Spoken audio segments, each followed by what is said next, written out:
आजको भिडियोमा तपाईलाई म 0 लेभलदेखि स्टार्ट गरेर देखाउने छु हैन। आखिर कसरी आफ्नो जीमेल क्रिएट गर्ने र त्यो जीमेल क्रिएट गरिसकेपछि कसरी आफ्नो एउटा प्रोफेसनल युट्युब च्यानल पनि क्रिएट गर्ने त। नम्बर 1 मा हामीले जीमेल आईडी कसरी बनाउने त र त्यसैगरी नम्बर 2 मा युट्युब च्यानल कसरी बनाउने र के सेटिङहरु स्टार्टिङमा गर्नुपर्छ हामीले च्यानल खोल्न बित्तिकै त।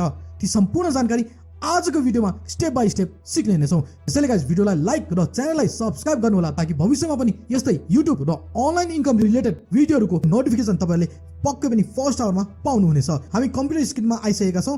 गुगलमा गएर जीमेल या जीमेल लगइन भनेर हैन क्लिक गर्नुस् र यहाँ यसरी क्रिएट अ अकाउन्टमा क्लिक गर्नुस्। त्यसपछि तपाईको सामु यस्तो खालको एउटा ड्याशबोर्ड ओपन हुन्छ जहाँ तपाईले केही इन्फर्मेसनहरु दिनुपर्ने हुन्छ। तपाईको अनुसार यहाँ तपाईले फर्स्ट नेम र लास्ट नेम दिन सक्नुहुन्छ।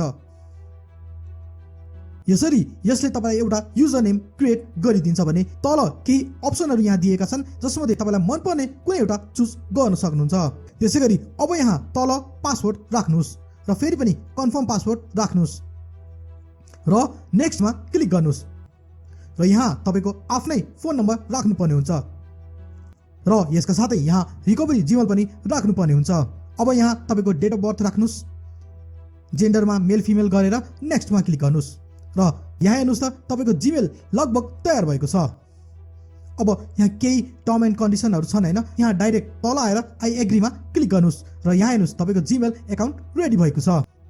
अब युट्युबमा आउनुहोस्, हेरौं यो जीमेल युज गरेर युट्युब च्यानल कसरी क्रिएट गर्ने त। सुरुमा यहाँ साइन इनमा क्लिक गर्नुस् र यहाँ हेर्नुस् यसले रिडाइरेक्ट गरेर यहाँ तपाईको सबै जीमेल अकाउन्ट भएको ठाउँमा ल्याउने छ। अब यहाँबाट तपाईलाई कुन जीमेल युज गर्न मन छ त्यसमा क्लिक गर्नुस् र पासवर्ड राख्नुस् अनि नेक्स्टमा क्लिक गर्नुहोस्। यसरी नै त्यो जीमेलबाट लगइन गरेर यहाँ युट्युबमा आउनु हुनेछ। अब यहाँ क्लिक गर्नुस्, हेर्नुस् त तपाईले लगइन गरेको जीमेल पनि यहाँ तपाई देख्न सक्नुहुन्छ। यसकै छेउमा यहाँ क्रिएट अ च्यानल भनेर लेखेको छ, यहाँ क्लिक गर्नुस्। अब तपाईको सामु यस्तो ड्याशबोर्ड ओपन हुन्छ जहाँ तपाईले तपाईको च्यानलको नाम चुज गर्न सक्नुहुन्छ।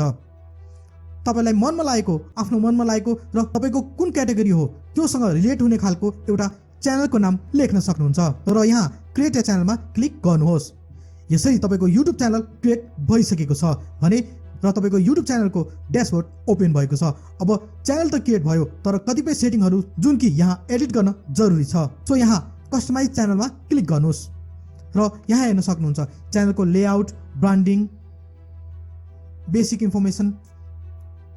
इन्फर्मेसन जस्ता अप्सनहरु दिएका छन्। त्यस्तै ब्रान्डिङमा हेरौं हामीले यहाँ च्यानलको लोगो राख्नुपर्ने हुन्छ जसले गर्दा हाम्रो च्यानल प्रोफेसनल देखिन्छ र आकर्षक पनि हुन्छ। यस्तै यहाँ च्यानलको ब्यानर लगाउनु पर्ने हुन्छ जसको लागि हामीले यहाँ सिम्पल अपलोडमा क्लिक गरेर आफूले बनाएको लोगो चुज गरेर यहाँ राख्न सक्छौं र ब्यानर पनि यसरी नै चुज गरेर राख्न सक्छौं। सो गाइस अब यहाँ हेरौं बेसिक इन्फर्मेसनमा जाउँ।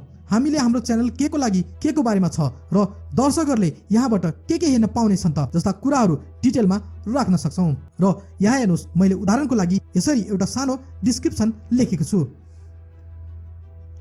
यसरी नै तपाईहरुले आफ्नो क्याटेगोरीको अनुसार डिस्क्रिप्सन यहाँ लेख्न सक्नुहुन्छ।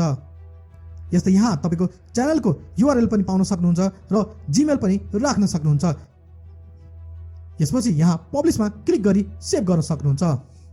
र गाइस अरु सेटिङहरुको बारेमा पनि जान्न चाहनुहुन्छ भने पक्कै पनि गाइस यसको लागि छुट्टै अर्को पनि भिडियो म ल्याउने नै छु। र यदि गाइस तपाईको च्यानल नयाँ छ र 4000 आवर्स र 1000 सब्स्क्राइबर कसरी छोटो समयमा पूरा गर्ने त भन्ने बारेमा जान्न चाहनुहुन्छ भने लेफ्ट साइडमा रहेको भिडियोलाई अहिले क्लिक गर्नु होला। तपाईको समस्याको समाधान त्यो भिडियोमा छ।